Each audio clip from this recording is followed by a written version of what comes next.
Bonjour et bienvenue, voici notre tour d'horizon économique, géopolitique, énergétique, oui, très énergétique, et boursier. Nous sommes le jeudi 14 septembre et pour comprendre comment tourne la planète finance, c'est l'inforruptible et nulle part ailleurs. Et l'épisode du jour s'intitulera « Prix de l'électricité, les Français vont vraiment péter les plombs ». Emmanuelle Wargon, la présidente du CRE, Comité de régulation de l'énergie, nous annonce pour la fin de l'année une nouvelle hausse des tarifs de l'électricité allant de 10 à 20%, mais on avait eu déjà quelques fuites cet été qui nous préparaient un calendrier de 17% de hausse à Noël, enfin c'est pas vraiment à Noël, mais ça sera début 2024, puis 17% supplémentaires au printemps, et puis encore 17% à l'automne. Ça fera donc pour 2024, non pas 3 x 17, 51% de hausse, mais en cumulant, on serait plutôt autour de 56%. Mais surtout, le kilowatt que nous payons actuellement, 23 cents, ce qui est déjà un prix insensé quand le coût de production est de 6 cents et qu'en accordant une petite marge un peu sympathique à EDF, on devrait le payer entre 10 et 11, on le paye déjà le double. Je rappelle qu'actuellement, en Norvège, l'électricité, elle est gratuite. Oui, gratuite parce que les barrages hydroélectriques étant pleins, on les vide un petit peu. On a de l'électricité à revendre. Alors évidemment, la Norvège en revend à l'Allemagne, au Danemark. Mais malgré tout, elle en a encore trop et elle peut le vendre gratuitement. Et nous, pendant ce temps-là, on nous programme de nouvelles hausses qui n'ont rien à voir avec la hausse du coût réel de production, qui est identique grâce au nucléaire, grâce à l'hydroélectricité. Alors, peut-être que cette hausse est destinée à financer l'éolien dont on connaît aujourd'hui les difficultés techniques.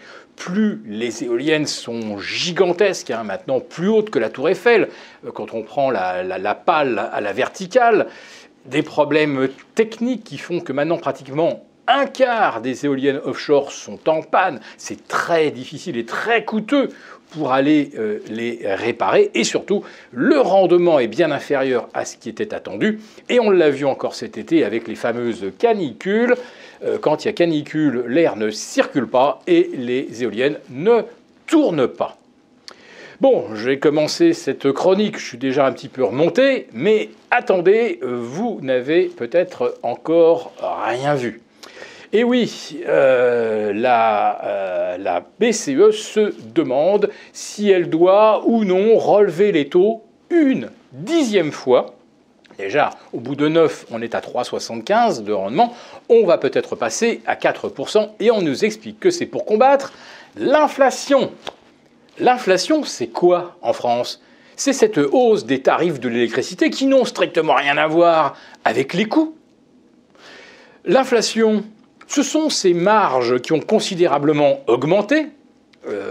Tout ce qui est vendu dans la grande distribution, l'agroalimentaire et même tout le reste, eh bien, les fabricants ont profité d'une inflation galopante en se disant « Allez, nous, on va augmenter nos marges, on va engranger. De toute façon, l'inflation, elle a bon dos. » Et c'est pourquoi les bénéfices des entreprises ont bondi de 125 milliards, alors même que les volumes ont baissé. Alors les volumes baissent, vous savez bien pourquoi. D'abord parce que les gens, effectivement, font attention, ils gaspillent moins, c'est tant mieux, certainement. Mais on a aussi la fameuse shrinkflation, autrement dit, vous achetez un paquet, vous pensez qu'il y a 20 biscuits dedans, il n'en reste plus que 18. Vous achetez un paquet de chips, il ne fait plus 80 grammes, il n'en fait plus que 65.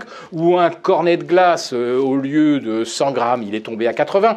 Et je peux vous multiplier comme ça les exemples d'arnaque. Alors bien sûr, la grande distribution se défend et dit que ce n'est que marginal. N'empêche que vous pouvez regarder les poids des aliments emballés, vous allez certainement constater assez souvent qu'on est en dessous des quantités. auquel on est habitué depuis des années. Alors l'inflation, est-ce que c'est aussi le pétrole? Parce que le pétrole, le pauvre, augmente parce qu'il a décidé de nous embêter. Non, le pétrole, il monte parce que l'OPEP et l'OPEP élargi ont décidé d'abaisser les quantités produites. De telle sorte qu'aujourd'hui, on serait d'ores et déjà à un déficit de 3 millions de barils jour. Il en faudrait 103, on en extrait 100. Alors que la situation était inverse, en 2022, à un moment, on produisait un petit peu plus que les 98,5 millions de barils qu'on consommait. On en produisait à l'époque un peu plus de 101. Donc aujourd'hui, on est dans une situation de pénurie et vous pouvez toujours monter les taux, ça ne va strictement rien changer. Il y a une pénurie parce que la Chine a accru ses stocks, parce que l'Inde est en croissance forte, parce que les États-Unis se réindustrialisent. Bref. La hausse du pétrole n'a strictement rien à voir avec la hausse des taux et la hausse de taux n'y peut strictement rien. Voilà. Donc, on a une BCE qui va encore renchérir le coût de l'argent alors que les trois principaux constituants de l'inflation sont le résultat de décisions purement politiques de monter le prix de l'électricité, de ne plus produire de pétrole et d'augmenter les marges pour les entreprises. Voilà. J'étais bien remonté aujourd'hui et je vous assure que je vous en garde encore pour demain.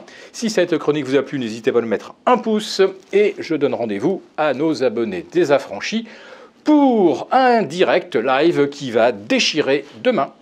Merci beaucoup d'avoir regardé cette vidéo. N'hésitez pas à réagir dans les commentaires ou à liker et partager cette vidéo si le contenu vous a plu. Et pour ne rater aucune de nos prochaines émissions, vous pouvez vous abonner à notre chaîne et activer les notifications. Et pour plus de contenu, n'oubliez pas que le dernier rapport rédigé par nos experts est accessible en cliquant sur le lien de description. On se retrouve tout de suite dans les commentaires et je vous dis à très bientôt pour une prochaine vidéo.